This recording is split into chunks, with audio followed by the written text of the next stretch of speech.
মালুয়াকান্দি গ্রামে 2 কোটি টাকার ড্রাগস জব্দ, আটক এক পাচারকারী।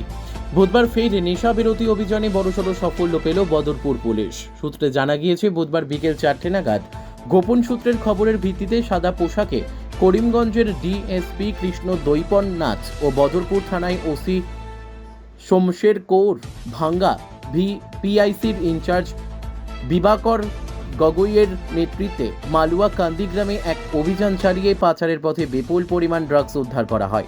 সঙ্গে আটক করা হয় এক পাচারকারীকে। আটক হওয়া পাচারকারীর নাম মিনাজউদ্দিন মজুমদার, বাড়ি কাটিগড়ার রাজস্ব চক্রের হরিনগর গ্রামে। আটক হওয়া পাচারকারীর কাছ থেকে পুলিশ 5 প্যাকেটে সর্বমোট 8,000 নেশা জাতীয় ড্রাগস জব্দ করে, যার বাজার মূল্য 2 কোটি টাকা। বদরপুর পুলিশ আটক হওয়া মিনাজউদ্দিন মজুমদারকে টানা জিজ্ঞাসাবাদ চালিয়ে যাচ্ছে। আগামীকাল ধৃত মিনাজকে করিমগঞ্জ জেলা আদালতে হাজির করানো হবে বলে জানা গিয়েছে। এদিন ঘটনাস্থলে উপস্থিত ছিলেন বদরপুরের সার্কেল অফিসার। বদরপুরের সচেতন মহল করিমগঞ্জ পুলিশের ঘন ঘন ড্রাগস বিরোধী অভিযানের জন্য সাধুবাদ জানান। Bureau report, Nababarta today.